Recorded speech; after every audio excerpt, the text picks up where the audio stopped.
Okay, can you hear me? Can you see me?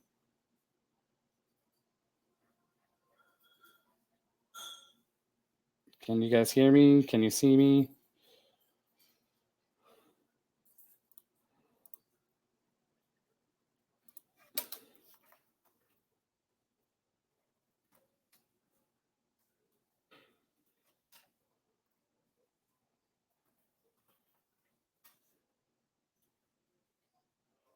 Okay, so y'all can hear. You're good. Okay, so then we're going to keep moving on. Okay, perfect. Sorry about that. I don't know what happened, but good evening. Welcome. I hope you guys have had a good Monday.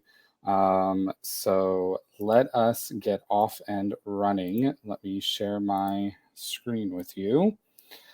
Everybody should see that. Does everybody see the Fiveable screen? Perfect. We all can see, we all can hear. So tonight is going to be very particular. Okay, I'm not going to be covering the entire essay. I'm only going to be covering what would be your introductory paragraph, your thesis, and your contextualization. Because when I teach this to my students, to me, it seems like that if you can get this paragraph down, you're setting yourself up to get as high a score as possible in the rest of the points. Okay. And so we're going to cover thesis writing, how to write his thesis, as well as how to write a contextualization, and what order you should be doing it in. Okay. I do want to preface this with that I am teaching you the way that I teach my students. That does not mean the way you've been taught by your teacher is wrong. It doesn't mean that the way I'm teaching you is wrong. It's another way for you to write it. Again, this will be for both DBQ and LEQ. Okay. Because the setup is almost identical if you really think about it. Okay. The biggest difference between a DBQ and an LEQ is going to be the documents, right? So I do teach AP European history and AP World history. I try to include as much for APUSH here as possible, but it's going to be relevant for APUSH, even if I don't give you a lot of content for that, okay? Just a reminder, you do have quite a bit of reviews going on this week. For APUSH, we've got Wednesday, the American Revolution, and Friday, you've got a DBQ practice on, no, sorry, Thursday, you've got using dates as an exam strategy. For WAP, Wednesday, you have period 3, sorry, that's Euro, period 3 and 4 review, and then Friday is imperialism. And then there are also reviews Monday, Tuesday, and Wednesday for Euro and World and APUSH. So remember to follow Think Fiveable on Twitter, Instagram, and YouTube. And hopefully you do not feel like this, that you have no idea what you're doing. Hopefully you do have something, right? Because I think that really, if you can get this down, the rest of it's just going to fall into place for you. So with that being said, what do we do first, right? Kids ask me this all the time. Do I write my thesis first? Do I write my contextualization first? Do I need to start in the middle of it? Like, where do I do this? There technically is no right or wrong way to start your essays, except for one thing, okay? Your thesis statement can only be in your first paragraph and your last paragraph. That's it. Okay. So what you need to decide though here is which do you want to write first? I have my students write context and then thesis. I think it kind of makes the flow better because you are giving your reader, that person in, I think we're in Kansas City now when we read, an understanding of this is what's going on around the topic. Now your thesis is going to be your answer to the topic. Okay. Really, what this should be is a roadmap to your reader to say, this is what I'm going to write about. Follow along with me, and I'm going to take you on a journey. Okay. Um, with that being said, it's not about length either. Okay. Don't think that you have to fill up so many pages to get a 5, or you have to fill up so many pages to get a 4. We have read things that are a 2-page DBQ, and I've seen it get 2 or 3 points.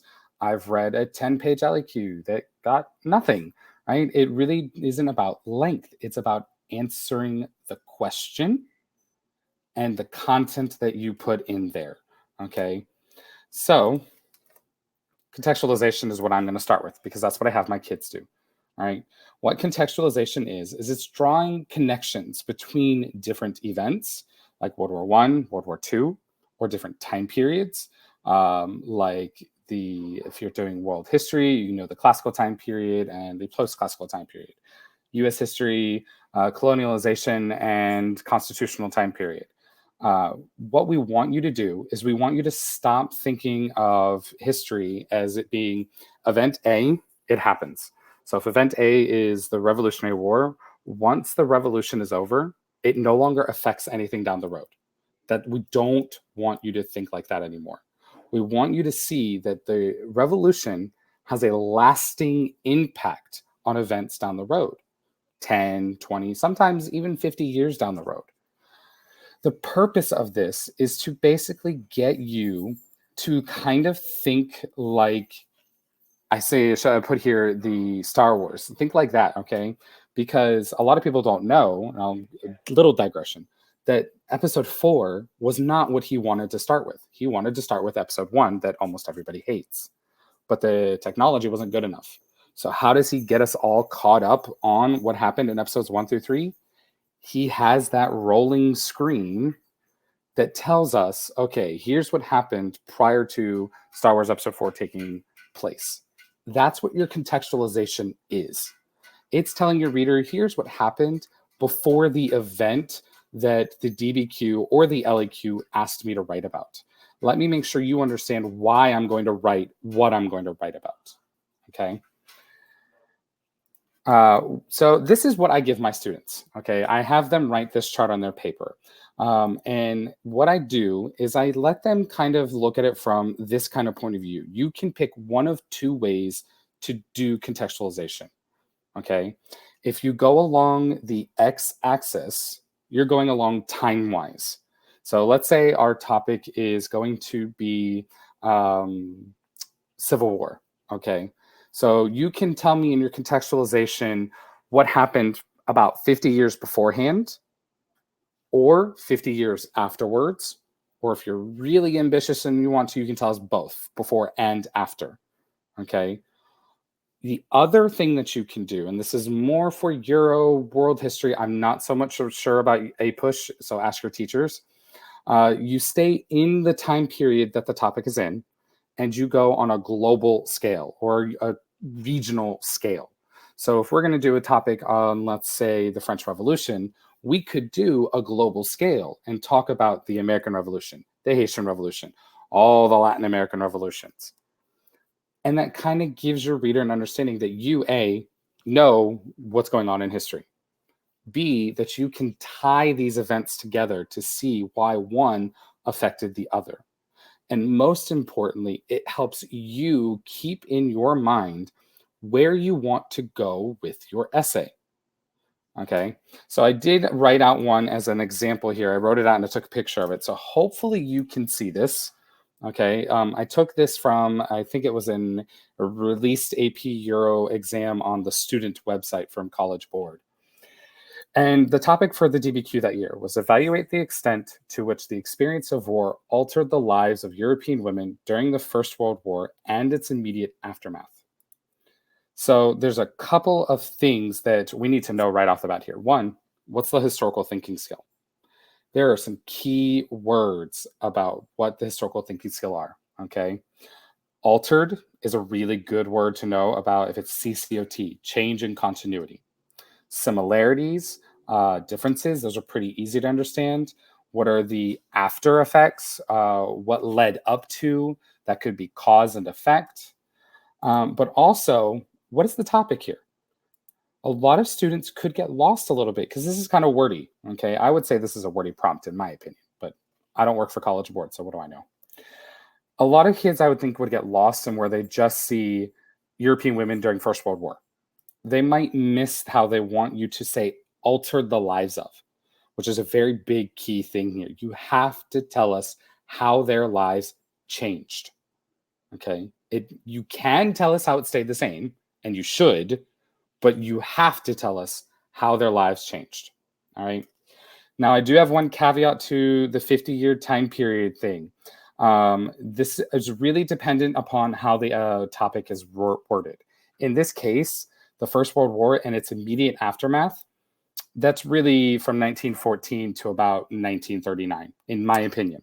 Okay. It's a very specific time period. If it was to say the Reformation, that's not a specific time period. All right. We might say that it started in 1517. You could make an argument it started earlier with previous reformers. But some people would say it ends in 1648. Others would say it's still ongoing because of the fact we've got all of these new Protestant denominations that come up in different centuries. So, with that being said, I think what you should do is you need to really pay attention to the topic. If it's a very specific topic, 50 years before, 50 years after. If it's a topic that's more on like a time period, you can go up to a century before, a century after. Now, world history, we've got a special case for us because we span so much time. Okay. A couple of years ago, there was the essay that was about on the DBQ, that, or I think it was the long essay, sorry, comparing the spread of Buddhism to the spread of Christianity. That's a long time. Like, that's a massive amount of time. That's hundreds upon hundreds of years. So, what you should be doing when you're looking at contextualization is not looking so much at the time, is what I would recommend.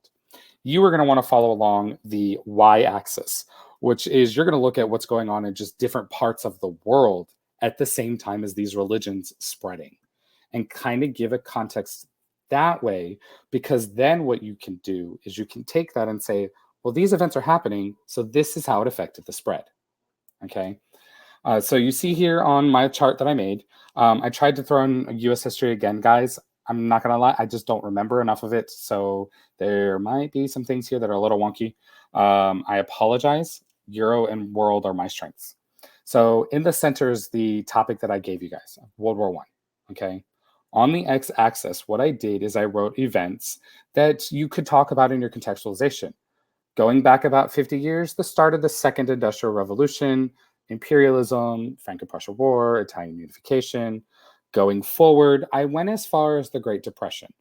Not really 50 years, and the reason I stopped there is because of the prompt saying it's immediate aftermath. Okay. So that way, if I wanted to, I can pick out one, two, couple events here and give the context of why women's life is changing. Or what I can do is I can go along the y-axis, which is what's going on in a global scale, not just World War One, but like in general. And so we know at World War One, at the beginning, America extremely isolated. That has an effect on women's rights. Okay.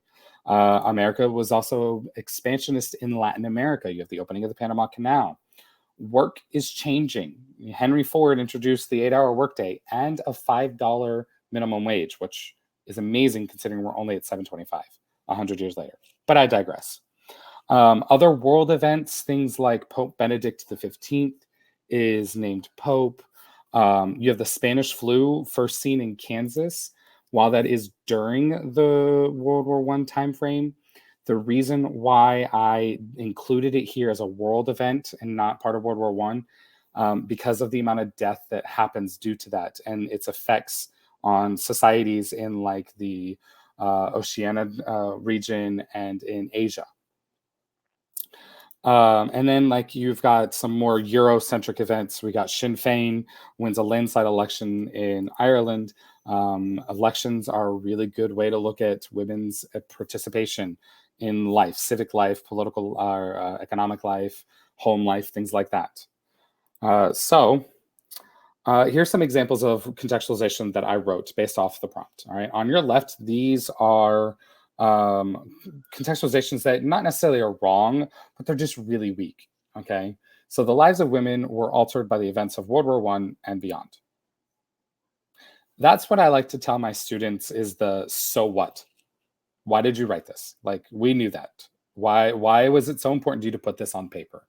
If you want to say something like that, you don't ever want your reader to be like, so what? Like, we knew this. Okay.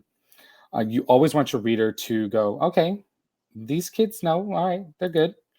Another example of a weak actually wrong contextualization is women were relegated to the role of provider by the events of World War One after the London Blitz by the Germans and destruction of the city.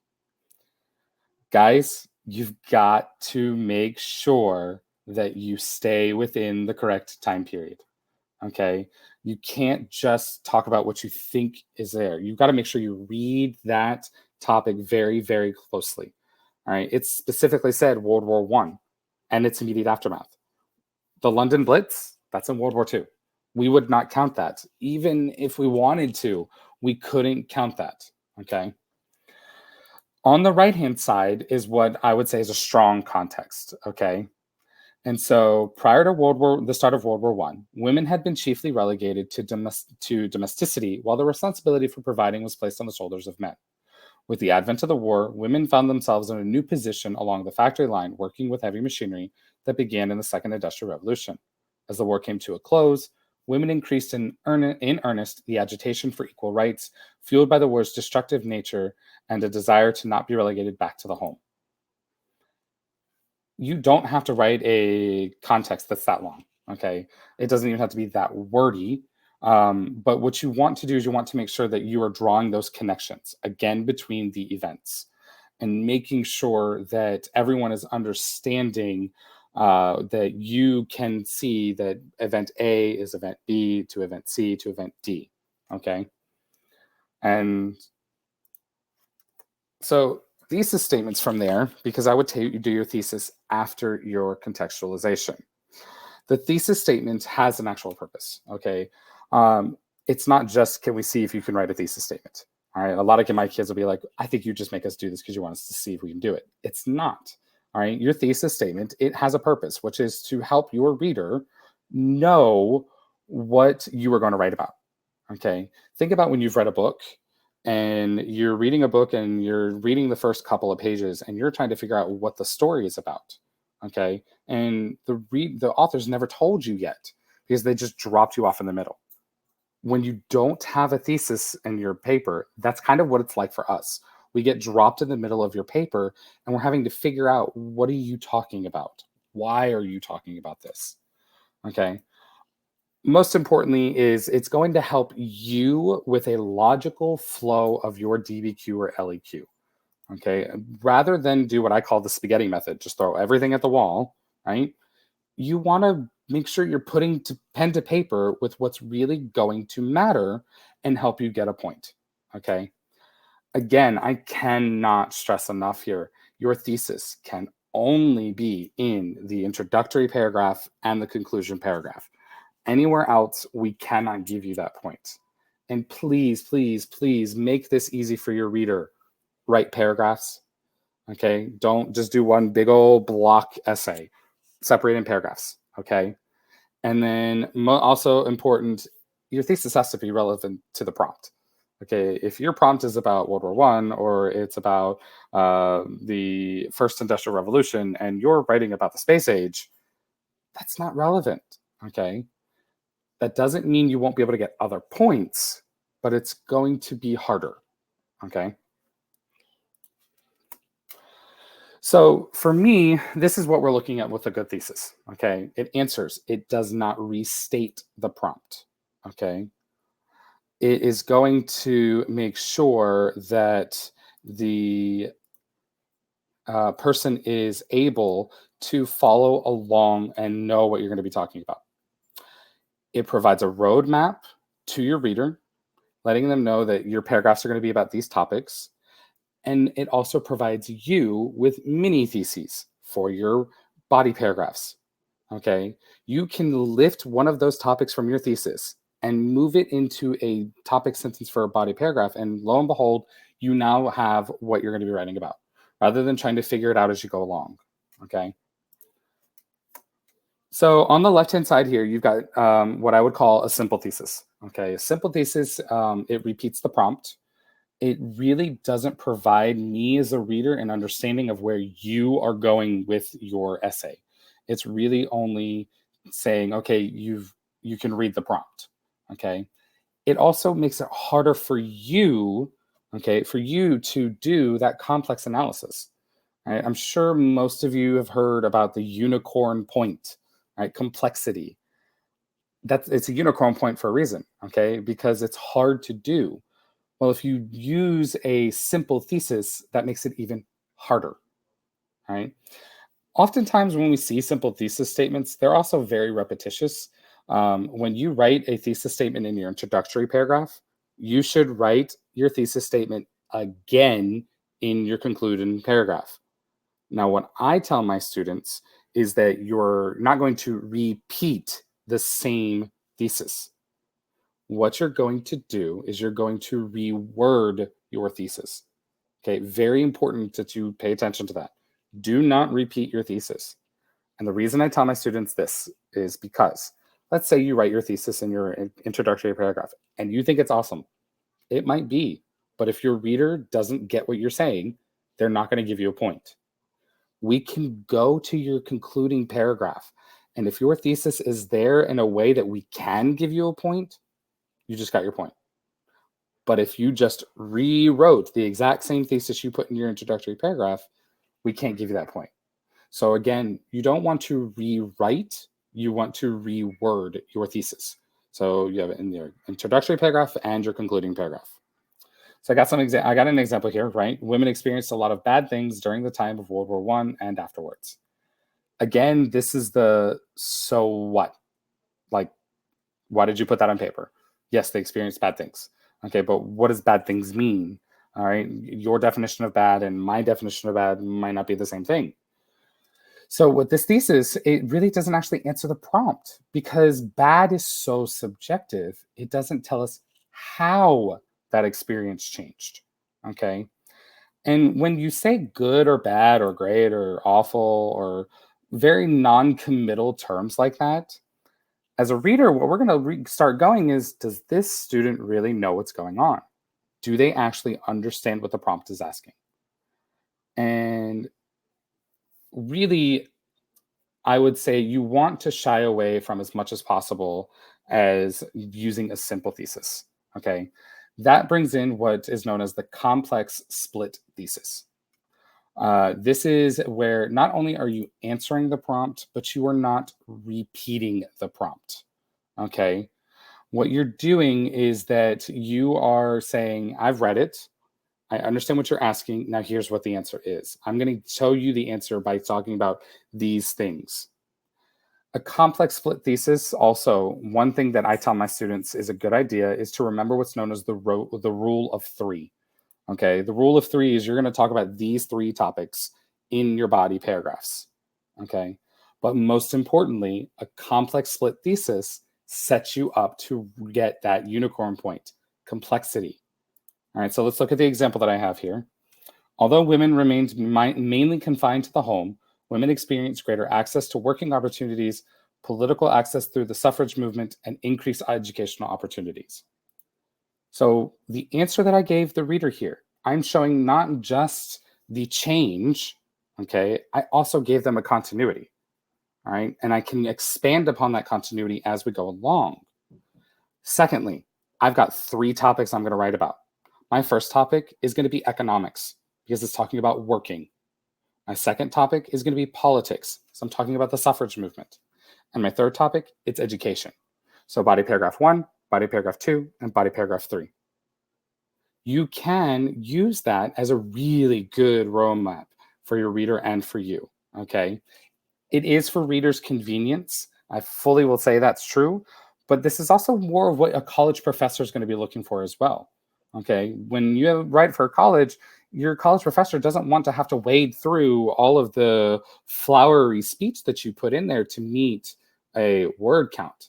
Okay, they want you to answer the question and get to the point. So this is the formula of what's known as a complex thesis formula. Okay, you've got two ways to do it. You can do X period, however, A, B, and C, therefore Y. I'm not a fan of that one. I think it's really difficult because you are splitting your thesis into multiple sentences.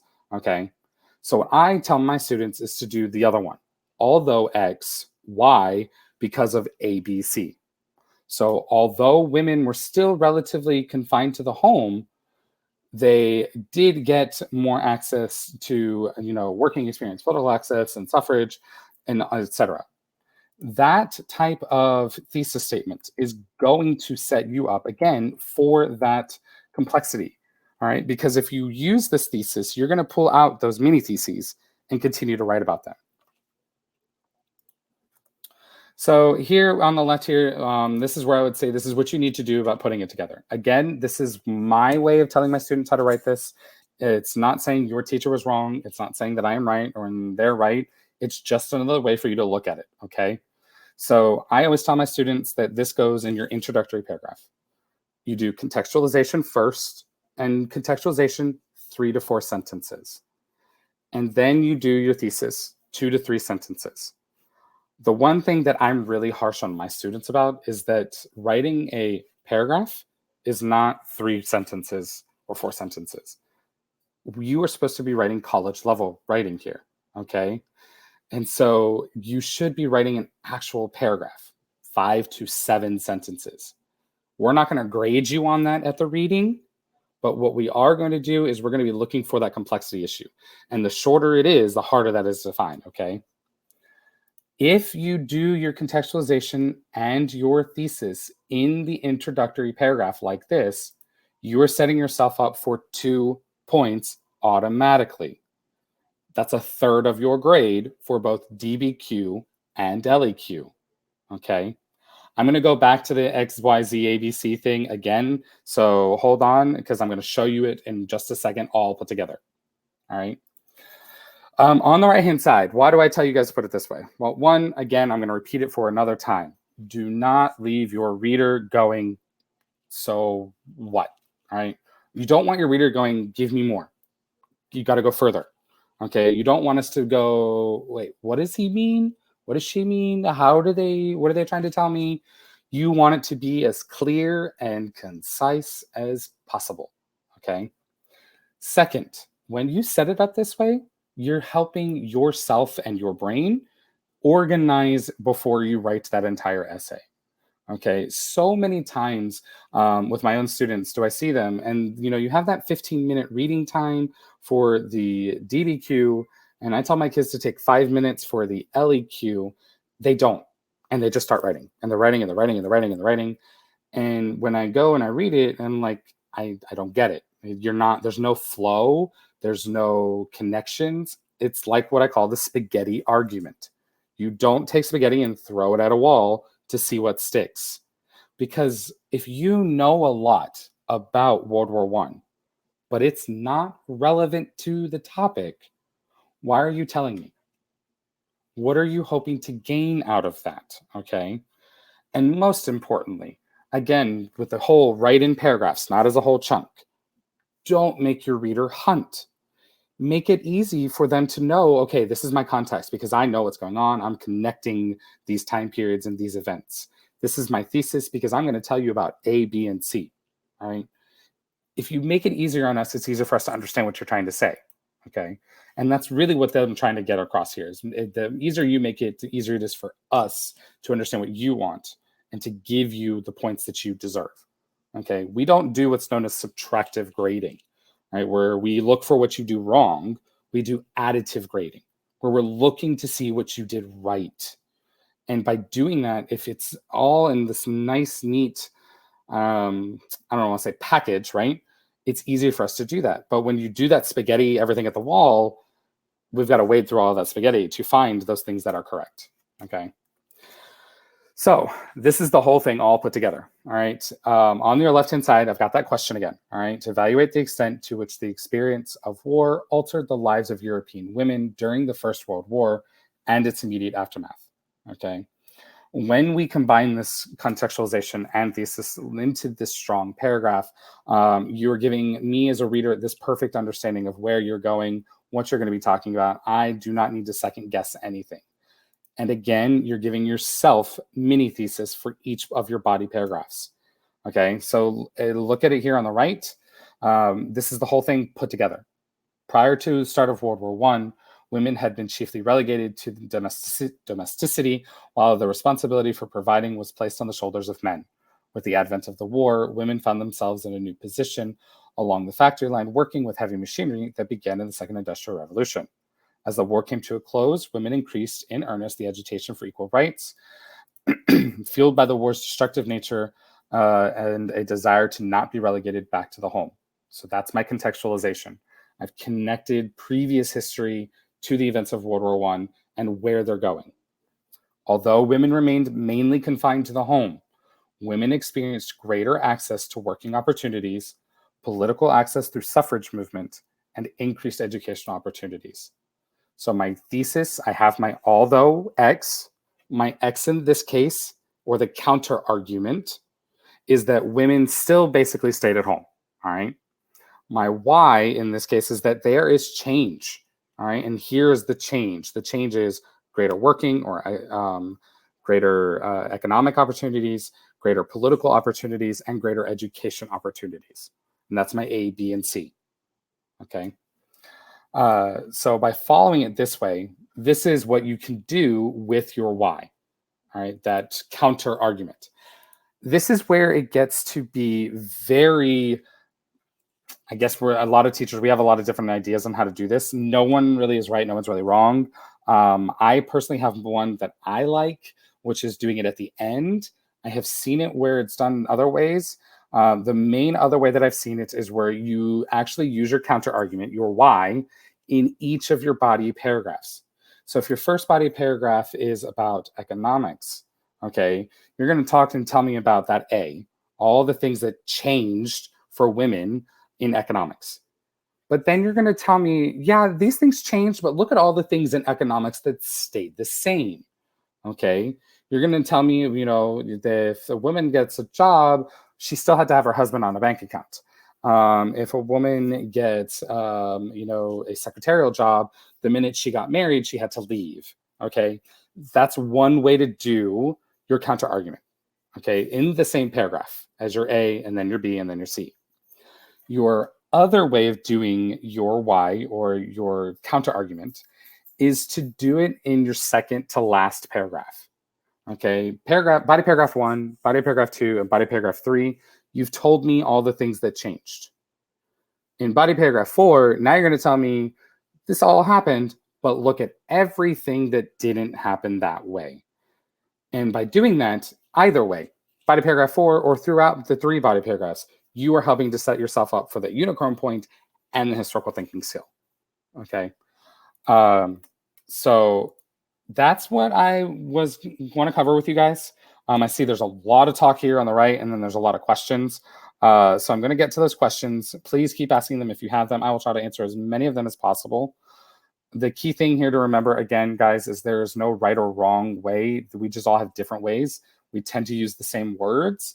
But really, this is what I feel will help you set up the best and strongest essay for you if you can get your context and your thesis correct in that first statement, in that first paragraph. All right. So let's get to the questions. What is the most productive way to establish the relevance of your context to your thesis? Carrera, that is a great question. What I would say is that when you are talking about your context, you need to make sure that your context is going to be not just relevant to the thesis, but to the topic. Because if your thesis is answering the topic, then the context should be relevant to both. So again, my example, you've got the Second Industrial Revolution, and you're talking about the space race.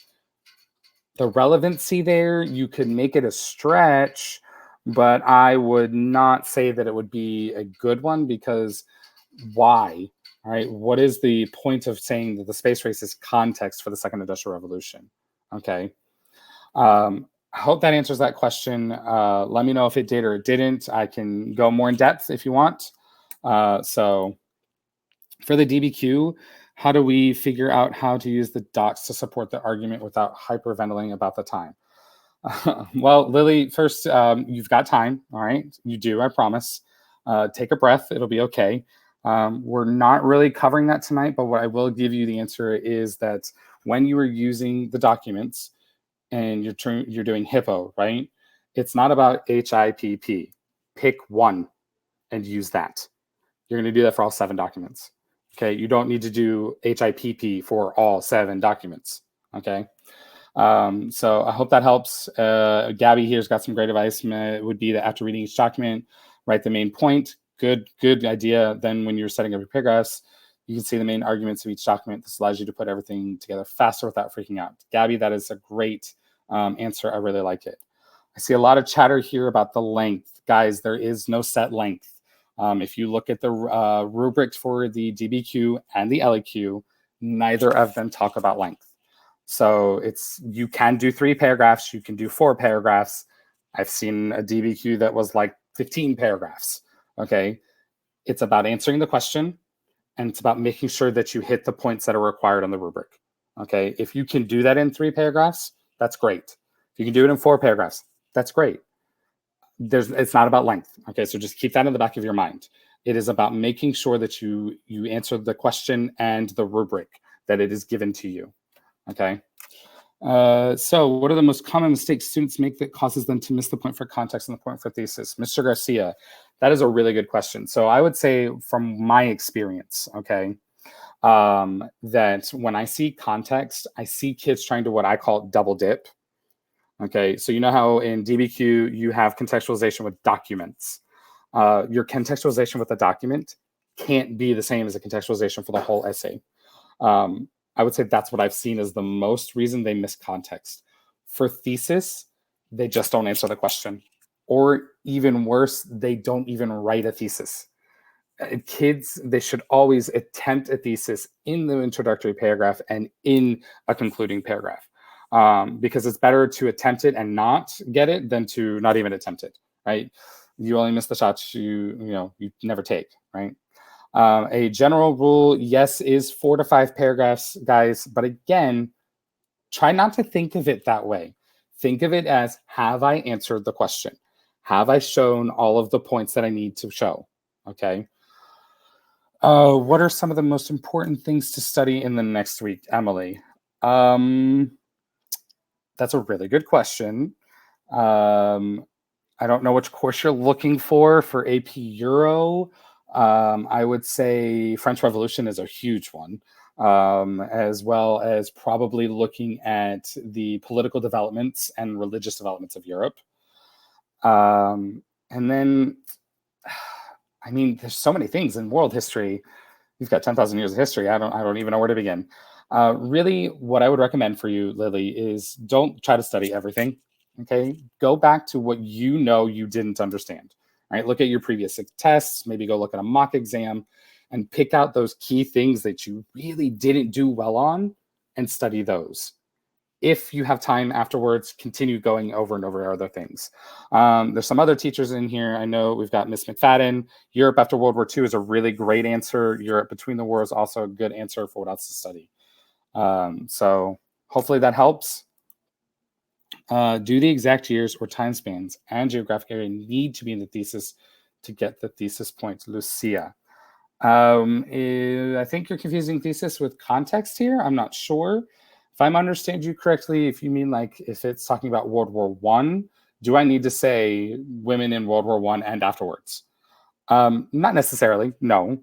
It makes it easier for the person to understand. You could just say that women experience a greater access to education and political rights and economics, but at the same time, you also don't want to be too vague. Okay, you want to be specific. Mr. Garcia, also, that's another thing that kids don't do. They're not specific enough. They're very vague. So the more specific you can be is the better, I would say. So hopefully that answers your question, Lucia. I would say definitely try to at least be in that time period or that geographic area when you're answering the question with your thesis, okay? So for the DBQ, how to scale the documents with each other, how to put them with each other to write the essay. That's from Fatima. I'm not sure what you mean by scale. Do you mean hip, Fatima? If you can answer that on the right and let me know, that'd be great. To put them with each other. So that's where your thesis comes in, okay? After you've read the documents and you're writing your thesis, when you come up with those 3 categories, the documents naturally fit into categories, okay? And in about 5 years ago, they used to be actually a point that was called grouping. We don't do that anymore, but naturally grouping the documents based off of the topics that they're about. So if you've got two documents that are about economics, they're naturally going to go together. Okay. And if you put that in your thesis, now you've got your thesis point, your documents. Now let me tie it all together. Okay. So you said yes to hipping the documents with each other. Um, I wouldn't say you need to hit them with each other. That certainly helps, but you need to hip it to your thesis, right? Because the whole point of hip is to support an argument, and your thesis is your argument. And so if you don't do that, you're not going to be able to get as strong of an understanding, and your reader might not be able to get as strong of an understanding as what you know. Okay.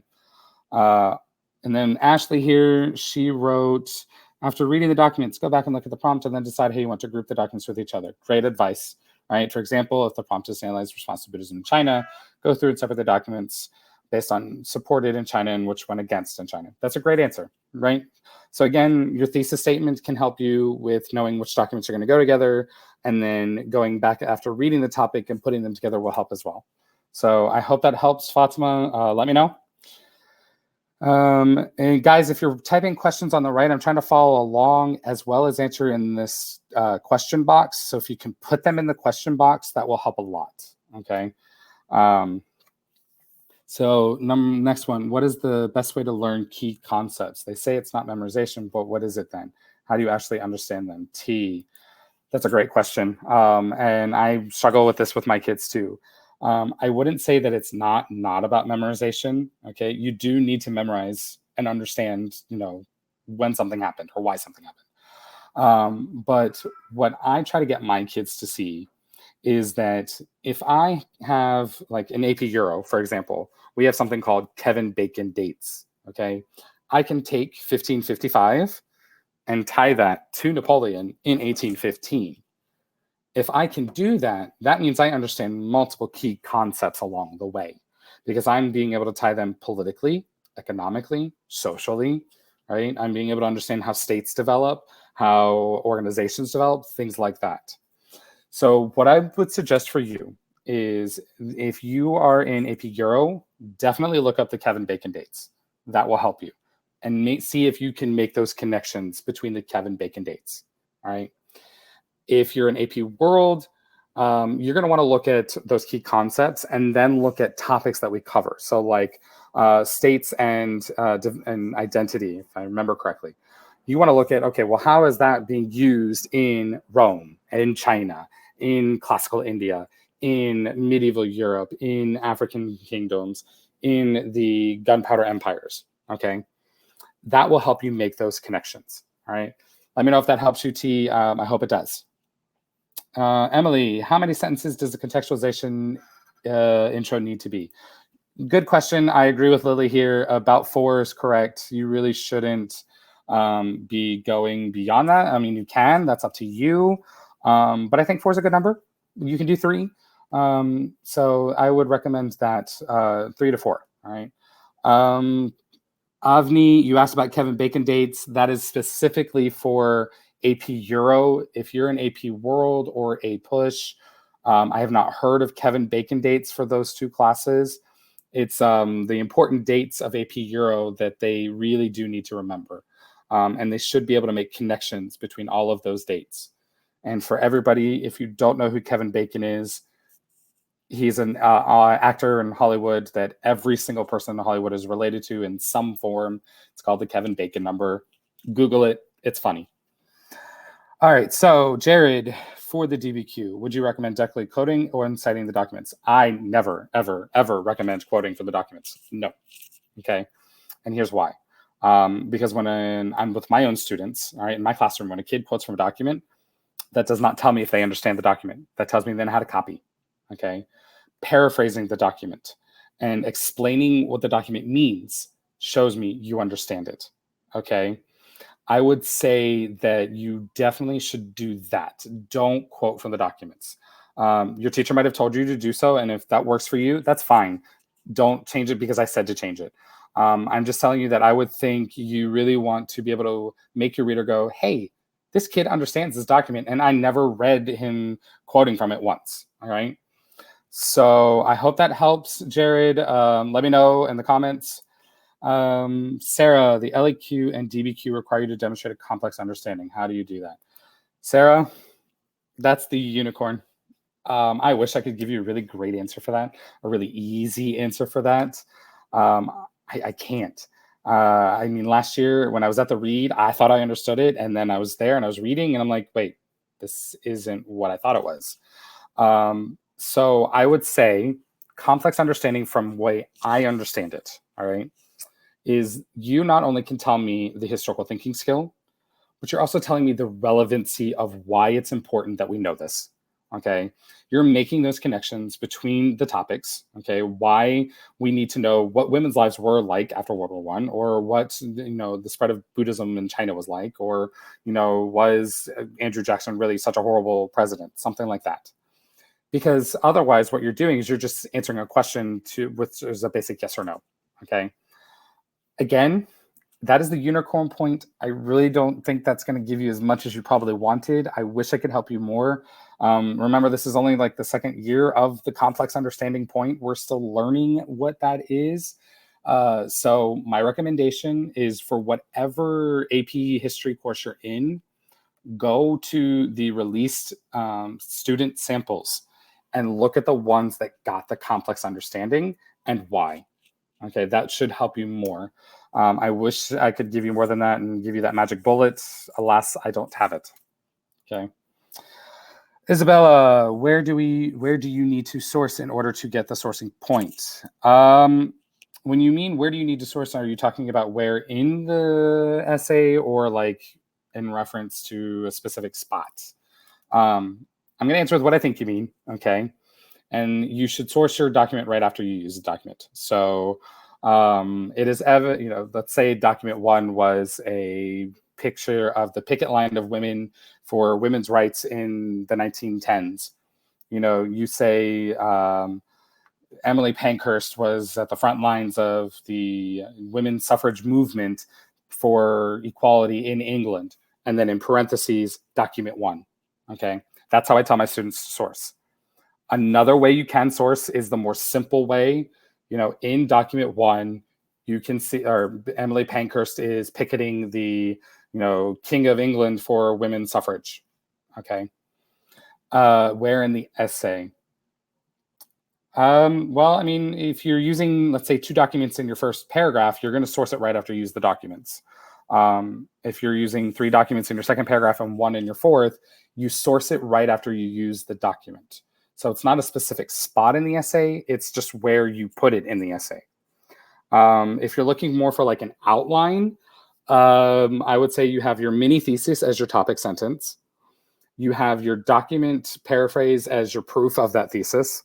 You have your HIP to connect the document to your thesis, and then your explanation of it all together that should hopefully give you the complexity. Other than that, I'm really not sure what else you might mean. Kind of tell me in the comments and let me know. I'll see what I can do to maybe understand a little bit better. All right, so we obviously have some people who are in a funny mood. I am not wearing sunglasses. My glasses have a blue reflective coating on it because I get migraines. So there you go. Not wearing sunglasses. 3, in studying to contextualize, should AP World History students study regions individually across periods or all regions together each period? Mark, I like my students to study them together in a period because I like them to see how those regions work with each other in that time period. You can study them individually. I think it's a little bit harder to make those connections for contextualization.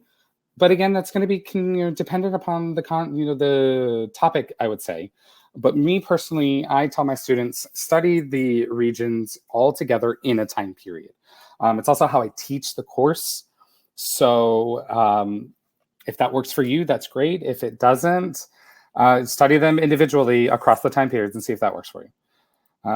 So I am unsure of the topic. What can I do to make it sound as if I do? Sarah, that's a great question. And I hate to say this, but don't write just to write. Write what you know. Okay. We as readers, we know when you don't know, especially when we get a kid who's just putting stuff on paper. All right. And remember the spaghetti method. Go do what you can. All right. That's what I would say. And if you don't know the topic, guess what? That's okay. Make an attempt. Okay. Let's say you were given a topic. I'm going to pick up a very obscure thing from European history. What can I pick? Pirates in the Caribbean during the Elizabethan time frame. All right. I don't think that would ever come up.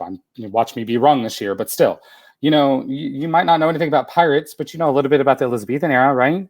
You know a little bit about the time period of the Elizabethan era, the 1500s. So write as much as you know about the time period that it's relevant to get the understanding of maybe what they're looking for. I hope that can help. Again, no magic bullet here. Sorry. Emily, again, contextualization, 3 to 4 sentences is what I would say. What are the typical characteristics that low-scoring essays share? High-scoring. Dylan, great question. Low-scoring essays that I would see, there's no continuity between what they're writing about. When I say continuity, I mean like they're jumping all over the place, okay? There is no forethought put into the essay. It's that spaghetti into the wall. And really, they might not even be on topic. Okay, so those are the 3 things I think would be what I see the most for low scoring. For high scoring, again, length. I know I've said this before. It's not about length. I've seen high scoring essays that are only 2 pages or only 3 paragraphs, right? It's about making sure that your answer is concise, and it's also to the point, right? Don't get flowery language. Don't try to show us all of the SAT words you've learned. Get to the point, okay?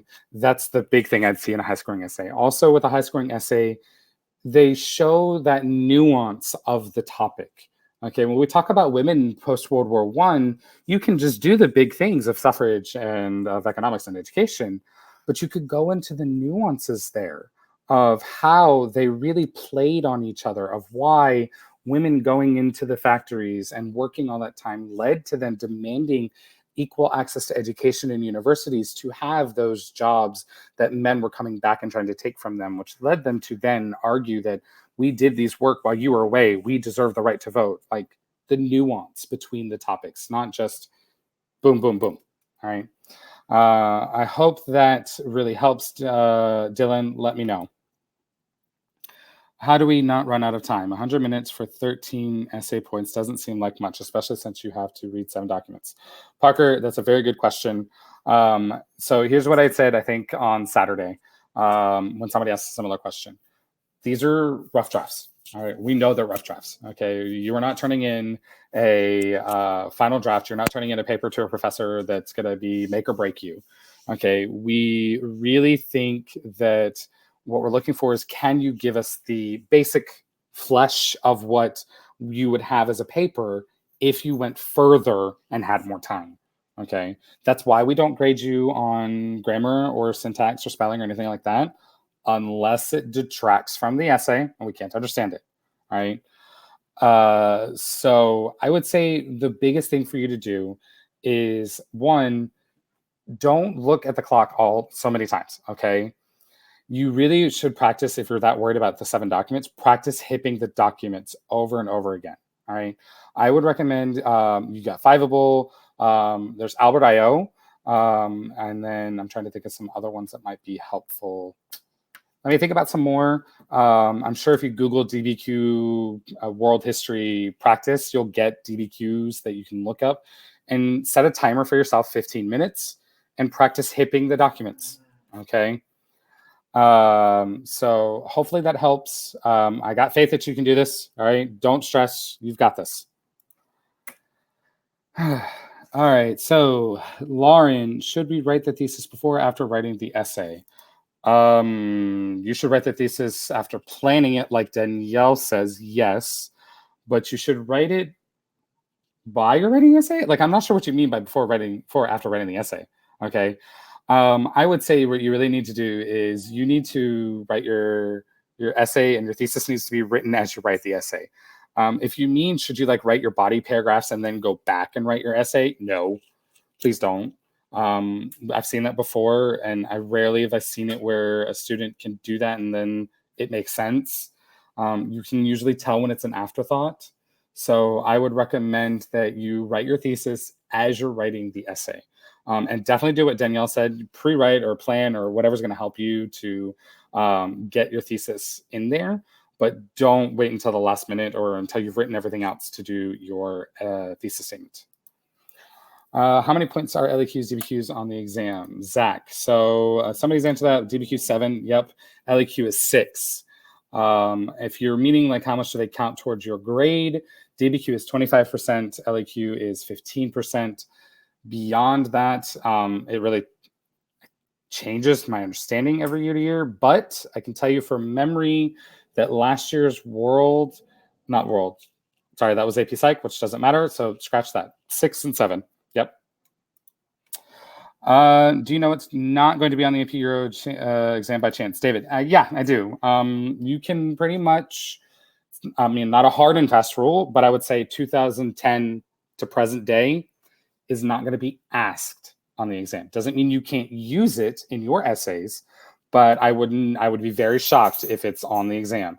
We are told, at least I was, and most of my APSIs, AP Summer Institutes, that it's 10 years before present day is what the exam goes up to. I'm not going to repeat what Dylan said, but sadly, he is also partly correct. So you really, in Euro, stick to European history. Don't go outside of that unless it's the topic itself. All right. If I'm in AP Euro, can I still use non-European events for contextualization, or do they need to be events and occurring in Europe? Good answer, Grant. So some of the teachers that are in here, if you are an AP Euro teacher, please chime in on this, because I have not ever heard this from other teachers. But this is what I tell my students. All right. You can have European history without America. So you can never talk about America in AP Euro and you'd be fine, okay? But you cannot have American history without Europe, right? It just wouldn't have developed without Europeans getting here.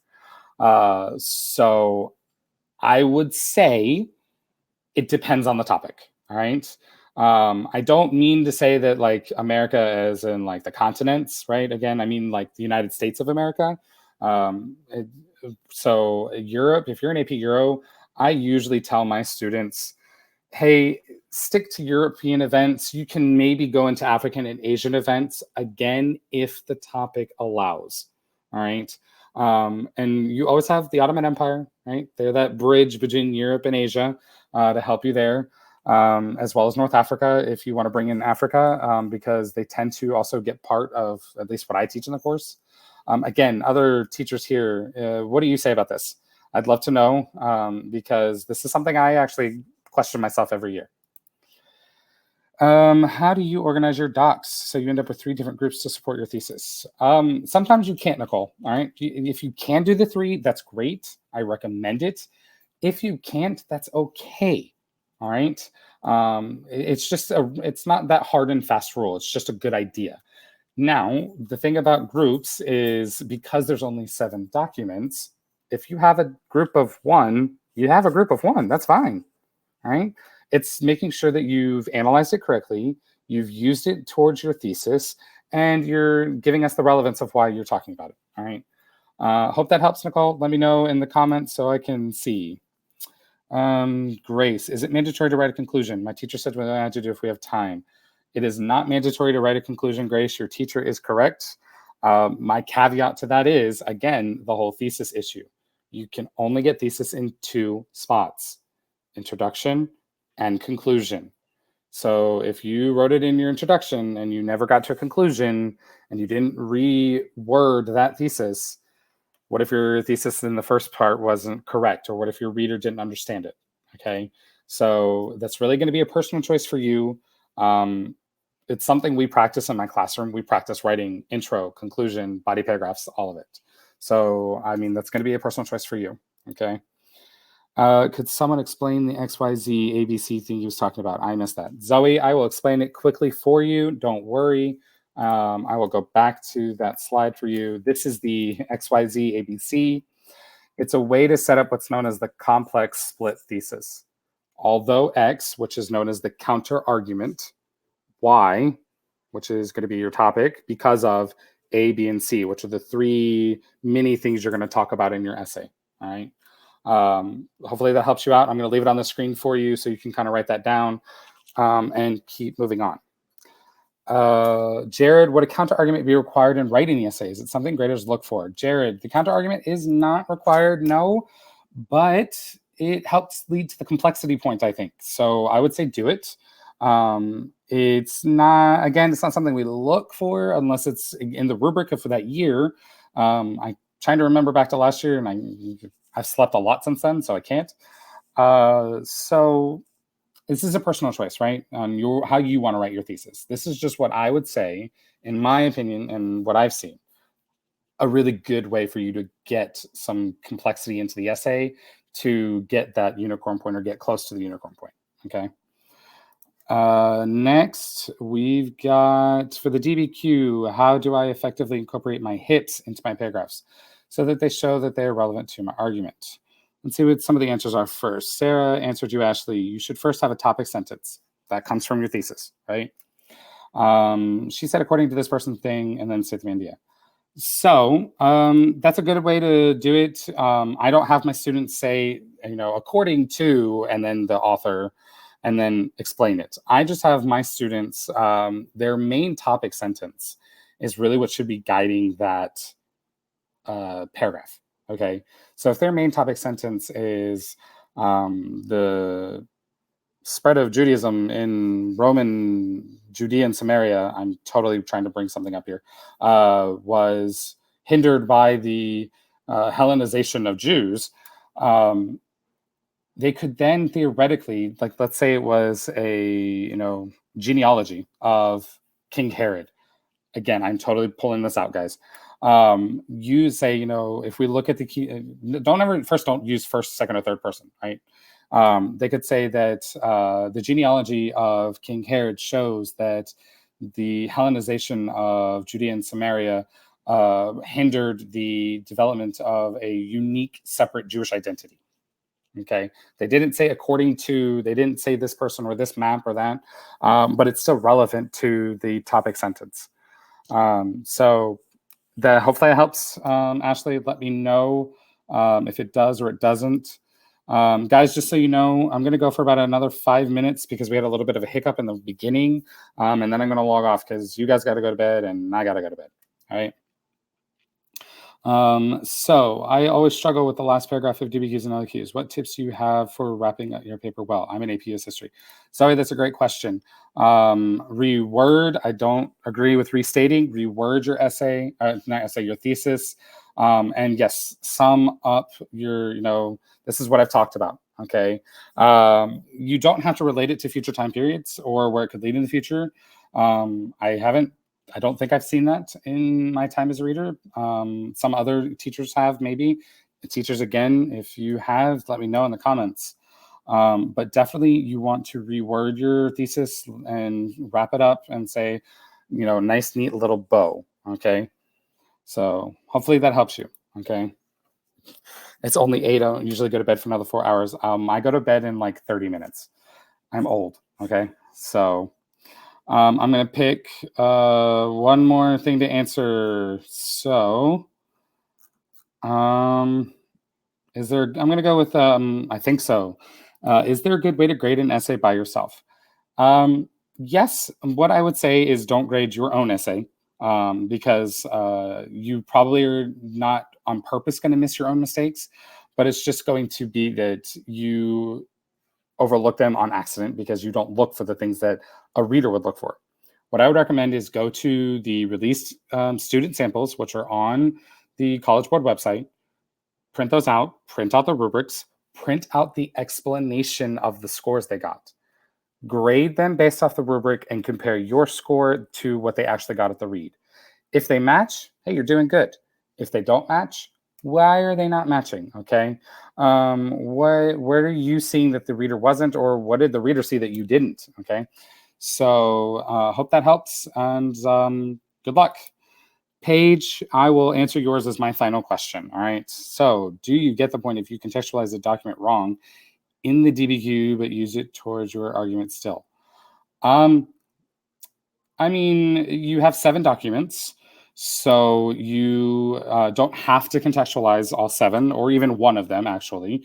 Remember, you could do intended audience, you could do purpose, or point of view.